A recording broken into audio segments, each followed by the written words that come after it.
Here's a Google map for 12a, the role of price. We're going to show how price performs 8 wonderful things in a freely functioning market. First, increases in price automatically eliminate shortages. We don't need government action to eliminate a shortage.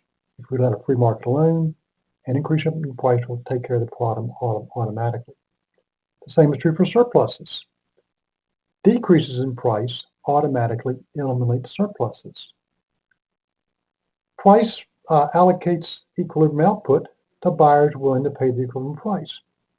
Again, and markets will tend to move toward equilibrium, so there's some output that markets tend to produce, and price will determine who gets that output. It'll go to the buyers willing to pay the most for the item. This favors consumers with the greatest desire. People with strong desires for items tend to be willing to pay more for it. It also favors consumers with the highest income. People with higher incomes also tend to be willing to pay more for items. The first line is why we think markets are efficient. The second line may be why we think markets are unfair. Again, in equilibrium, price allocates the output to the sellers willing to accept the equilibrium price.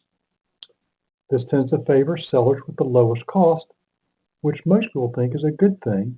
It uses our resources efficiently. Producers who can produce output at lower cost with fewer resources tend to sell in the market, and producers that use more resources are excluded because their costs are too high. Increases in price provide incentives to buyers to buy less when costs increase. This is also a good thing. Suppose something happens that makes it more difficult to grow coffee. The cost of coffee rises, which will make the price of coffee rise, and that automatically induces buyers to buy less of the product. They move away from products whose costs rise towards products whose costs have not risen. Similarly, a decrease in price provides incentives to buyers to buy more when costs decrease. These two changes are examples of how changes in price cause output to move in a manner that's efficient and making good use of our resources.